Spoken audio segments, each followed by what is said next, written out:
2022 Toyota Corolla hatchback XSE with this 6-speed manual. 2 weeks ago, I drove and reviewed the Honda Civic Si, which is a direct competitor to this specific car. And I also asked you guys for your questions so I can answer them during this review. So is this Corolla hatchback with the 6-speed manual better than the Honda Civic Si? Today we'll find out.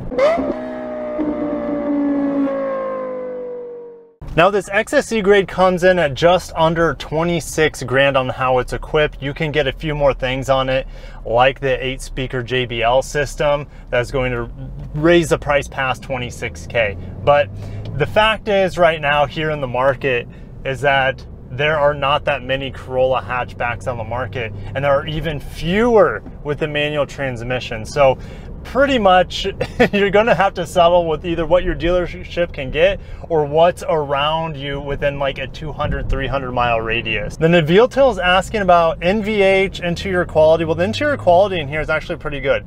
The fit and finish is excellent as you would expect in a Toyota, and this vehicle is actually built in Japan, which I wasn't expecting.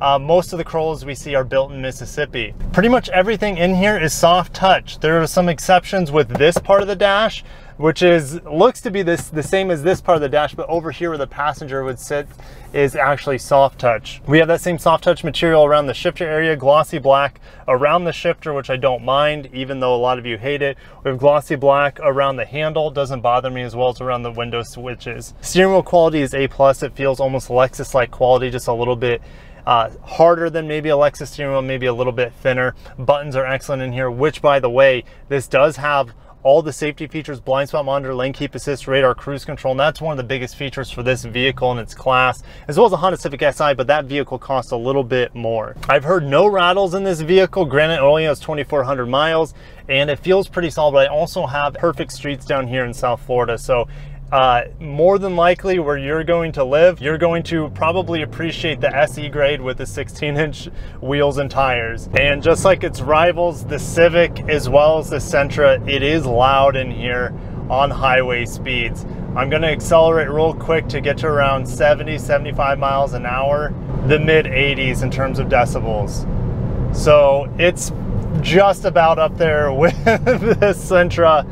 The Sentra was around 85 decibels at 75 miles an hour. Now this is a different road. This isn't the interstate system. This road might be slightly louder, but it definitely sounds about the same as the Sentra and the Civic Si did on highway speeds. Jorge Luna is asking 0 to 60 on this 2-liter inline-4 with 169 horsepower. Rev drop it at about 2,500 RPM and go.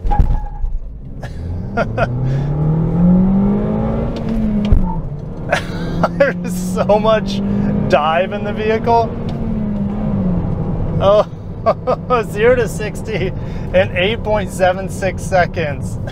It takes forever. The gearing is very spaced out in here, just like the GLI Jetta that I drove, but that vehicle had way more power and torque than this car, and that was more like in perfect conditions, that's more like a 6-second 0 to 60 car.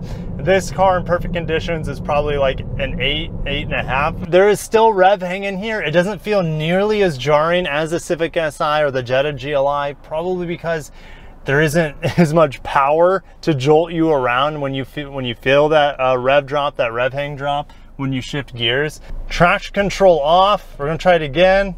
About 2,500 RPM and go. I don't think that was as good of a launch. Faster shift for sure. Okay, 8.58. So that was faster, but I feel like the launch wasn't as good. But yeah, 8.5 seconds is pretty typical for what you're going to see in 0 to 60. So hopefully, Jorge Luna, your question was answered. This car is a lot slower than a Civic Si or GLI, but it has some benefits that those cars don't have as well. Cheaper, and it's more comfortable, and it is a much easier and smoother driving experience. But let's get to the next question. Mike Wellington on Instagram, you guys, if you're not following me on Instagram, go ahead and do that. But he's asking about the exhaust system, how many catalytic converters. As far as I'm aware, there's just one catalytic converter in this vehicle, and he's asking if there's an EGR or an exhaust gas recirculation system. I don't believe there has been any exhaust gas recirculation systems put on any Toyota vehicle since the advent of VVTi, or variable valve timing, so this vehicle definitely does not have an EGR system. But in terms of the exhaust, we have fake exhaust on the back of this Corolla hatchback. Yeah, I always get a kick of that on this vehicle. It's the sportiest Corolla you can get, and they couldn't even put they couldn't even modify the rear bumper to support an exhaust tip, which is unfortunate, because look at the CVT Sentra that I just drove, the SR Midnight Edition, or the Midnight Edition with the nice tip on it. I would love to have a tip like that. It's very simple, very straightforward, but no, we get fake exhaust here on the sportiest of Corollas until we get the GR Corolla. Midi Chronica is asking about waiting for this vehicle. You're gonna be waiting months, more than likely, if there isn't a model around you. You're gonna have to place an order in. It's probably gonna be at least 2 to 3 months. Remember, it's gotta come from Japan. So, and the supply chain just continues to get more and more screwed up. So don't set your hopes too high. 3 months is a little high. I'd probably say at this point 4 to 5 months at the earliest after you place your order for any sort of vehicle. Now I'm gonna get into the brakes here, and the brakes here feel like they do in the normal Corolla. It doesn't feel like there has been much attention given to this vehicle in terms of the braking feel, or let alone the handling feel. The handling feel feels very similar to like the Corolla hybrid that I drove earlier, and the overall suspension feels and the overall vehicle feel, it's about the same. And most of these cars also are going over MSRP, which is unfortunate. I personally would never, ever pay over MSRP unless you're talking about like an exotic or something that's gonna increase in value over time. If you're talking about the GR Corolla, paying over MSRP might be a better financial decision, but that's another beast altogether. Venom Snake says it is much more preferable just to get the SE hatch. He owns a CVT 2019 model, and it's a small upgrade between the XSE and SE. And there's some truth to this. Like I said earlier, really just going to be victim to what's selectable in your area, or what your dealership is going to be allowed to have, even if you custom order it. So that is one thing, but the XSE trim gives you the nicer seats. You get leather seats in here, you get the fully digital MID, you get the fog lights, you get blind spot monitor standard. I think it's optional on the SE. I think it's a little bit easier to get the JBL system in here. I still don't have a sunroof in this package, and I don't think it's available at all in the Corolla hatchback here in America. And there is no hybrid version here either. So the Corolla hatchback only comes in the Dynamic Force, I think that's what it's called, the Dynamic Force 2-liter M20A FKS engine with 169 horsepower. Anyways, there's very little that separates this and the SE version, and you could save a little bit of money and get the SE, but like I said, pull the trigger on whatever is most easily available and easiest for you to get based off of your market. Like, there are only 7 Corolla hatchbacks within like a 250-mile radius of where I live, and only one of them is manual. So you're really victim to just the current market right now. And I would say if you want a Corolla hatchback, get whatever you can get your hands on. Also, like I mentioned earlier, the SE has 16-inch wheels, and if you are in an area that has less than perfect roads, that's also a better reason to go with the thicker tires and save a little bit of money on the SE model. As I come to a stop here, I do have IMT, which does auto rev matching downshifts. It's not as precise and as enjoyable as it is in the Civic Si, but it's still fun to do in this car. I'm going to take a break from the questions real quick and talk about the manual transmission, because this one is maybe the easiest manual and smoothest manual transmission I have ever driven. It's so forgiving. Anyone with even less than half of a brain can learn how to drive this stick shift in the Corolla 6-speed manual. It is so smooth. The clutch and the friction zone is the easiest thing ever. Like the Civic Si, the gearing one in the first 3 gears is pretty tight, and when you try to launch that car in first gear, the friction zone is almost all the way as the paddle is out, and it's a very small friction zone. It's like an on or off, so it's pretty unforgiving if you don't do it right. And I drove that vehicle extensively for a week, and it was still hard for me to launch it consistently smooth, just keeping up with traffic. This Corolla has a friction zone that feels like starts halfway as the clutch pedal is disengaged, and all the way to the top of the pedal. So you have this huge friction zone of the clutch, and it makes driving this vehicle so easy and so forgiving. Now, in regards to the shifter, I didn't know what to think when I first saw it, because it's about 3 times taller than what this Civic Si shifter looks like, but it's at the perfect height though for where my arm is resting on the armrest, and the gears between are pretty accurate. I've never missed a gear yet. Just like the Honda Civic Si was very accurate. The throws are a little bit longer than the Civic Si's, it feels like, but that's okay, because this vehicle to me isn't nearly as performance driven. I mean, like I mentioned earlier, the steering it feels like a normal Corolla, and while that's good for everyday commuting, it's not necessarily the most engaging when you throw it in the turns. Luckily, I live here in Florida and I'm not turning it that often. I'm just kind of keeping up with traffic and long straight roads here. Joshua asks, when is the GR Corolla coming out? And Toyota keep teasing us. Well, you guys will know about it soon, and you're not gonna have to wait too long. I do believe it will come out by the end of the year. We did have that dealer leak, so if you want to watch that video, you can watch it. It should be out by the end of the year, and it should be announced within a month or two of me making this video. So stay tuned. It will be a completely different animal, this vehicle, when it comes to performance, driving feel, driver engagement, etc. Lucas is asking about if you can fit a bike in the back, and I would say you could probably fit 2 bikes in the back. I fold down the 60% folding portion of the seat, and I was able to get my mountain bike back there. Of course, I detached the front tire. Good, you're not going to be able to fit one in here if you can't detach the front tire. But if I took out the car seat in here for my child and fold down both seats, you could probably fit 2 bikes back there as long as you detach the front tire. This is a hot topic. Sapley is asking about the rear seat legroom. You have about 5 inches less than what you have in the Corolla sedan, and it kind of sucks. Somehow I'm at 6'1", and I set this passenger seat next to me up for my height, and I sat behind it. I still had about 1 inch or 2 of space for my knees. I'm not gonna say it's comfortable, but it is doable for people around 6 feet tall. If you're much taller than 6'1", good luck. But the cargo space is better in this vehicle. I want to say it's around 18 cubic feet compared to the 13 cubic feet on the sedan. And not only that, with a huge hatch opening, it's so much just that cargo space is just a lot easier to use, even though it's not all that much more than the sedan. Old Dutch Enthusiast is asking about a car seat and will it fit in the back? Well, if a front-facing car seat is your question, absolutely, because I have one back there right now. I've driven my child in this car already. And if you're talking about a rear-facing seat, yes, you could fit one behind the passenger seat, but that passenger seat is going to be pushed a little bit forward to accommodate for that rear-facing seat. Angel Manuel Perez asks, is this a Matrix? And if you guys remember, when I started this channel, I actually had a Matrix. I got rid of it. I traded in for my wife's Prius right before I quit the dealership so I could get, you know, that employee discount. You guys know what I'm talking about. But anyways, this is not a Matrix by any means. If you want a modern Matrix, that's 100% the Corolla Cross. This vehicle is way smaller than what the Matrix was, and way less cargo space, and it's just a smaller package in general. Greg Hilg, miles per gallon, he's asking. So it's saying I have about 32 miles per gallon.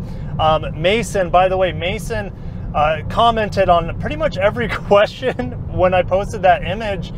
For you guys to ask your questions about this vehicle, because he owns one. He owns one 2 years old or so with 112,000 miles that has the CVT. He's getting 35 miles per gallon in it. So thanks, Mason, for answering that, because that gives us a better idea. Now, the manual is not going to be quite as efficient as the CVT, but it's going to be close, especially on the highway. It'll be very, very close. So I'm going to say this hatchback will probably be in the mid to low 30s, depending on your driving styles, which is perfectly fine. NC is asking, what is a better buy, the Civic Si or the Corolla hatchback 6-speed manual? And it depends on who you are and where you live. If I live somewhere that had twisty roads and canyons like California, the Si would be my choice, hands down. But where I live, I can't really push that cars that enjoyably around turns because there really aren't any. There are no winding roads here in Southwest Florida. It's just straight roads. I would prefer to have a more enjoyable and an easier experience. Like, this is the easiest manual transmission I've ever driven. It's just the clutch is so forgiving. I'm going to use that auto rev matching downshifts here, which a Civic Si also had. Like, it was good. You know, the shifter has a little bit longer throws. It's not quite as snickety and satisfying as a Civic Si. But if you want something that's just going to be a great everyday driver, a very smooth experience, this is a much smoother ride than the Civic Si. The suspension is far more forgiving, even with these 18-inch wheels. And it is just, it's a Corolla. It's a Corolla that is a little bit more fun to drive than your normal Corolla because it has a 6-speed manual. And I would take this over any other Corolla. I would take it over the hybrid Corolla. It just depends on how much you guys drive. The hybrid Corolla is fantastic. I was getting like 60 miles to the gallon in that car. It's stupid. But could I give up that 60 miles per gallon for the ability to do this whenever I want? And that was just pedal down, and it just does it like no big deal. And it's so boring at the same time. It's so slow, but I still get full control over the vehicle, and it brings a smile to my face. And after driving the GLI and the Civic Si back to back, this car cannot touch them when it comes to speed and engagement on that more sportier level. This is a commuter car that allows you to have some fun when you want it. Everything about it's very soft. As I switch lanes here, you know, the steering it turns in quick, but there's like no feedback on the steering wheel like compared to the Civic Si. The brakes are probably about as good in terms of linearity and feedback compared to the Si and the GLI. But in terms of handling and just engine top end and bottom end, it doesn't have it. There's that lane keep assist warning me because I didn't put on my blinker, but we got a little turn in front of us. I'm gonna let this Ultima go, and let's sling it around here. Take it wide. It has like a soft red line limiter. I got to like almost 7,000 RPM, and it softly reduces the RPMs so you can't really bounce it off the limiter. I'm gonna pop it into neutral and see what it does again at the red line. it let me redline it a little bit more there compared to when I was revving it out in first gear. But it really just felt like when you got to redline, it just, what is this guy doing? I must be, what? Alan Green wants to know, what's special about this car and why would I consider it above the competitors? Well, you can have fun, not break the bank. It's a little bit more affordable compared to its direct competitors, if you can find one, that is. It is the smoothest, most easy to drive manual transmission I've ever driven. It's not the most enthusiast-based car. It looks cool. I like the looks of it. I like this blue color. I wouldn't get it in the two-tone. But there aren't that many cool hatchbacks or manual transmission hatchbacks on the road anymore. And it seems year after year there's less and less of them. So does it do anything better than its competitors? No, in the fact of performance, but in terms of everyday comfort and livability, like it's a Corolla, and it's soft, and it's comfortable, and it's built well. And I have a manual transmission, which makes the Corolla actually fun for once. So until the GR Corolla comes around, this Corolla is just your normal Corolla, a little bit more functionality, a little bit more fun to look at. It's not more fun to drive other than the 6-speed manual, which is excellent in here, and the clutch is just butter. Huge friction zone, super forgiving, and anyone could learn how to drive a manual transmission on this car. The Civic Si, it would be a little bit tougher as that first gear, that launching, and that clutch pedal is very aggressive. But anyways, I am going to end it there. What do you think about the hatchback XSE Corolla, the 6-speed manual?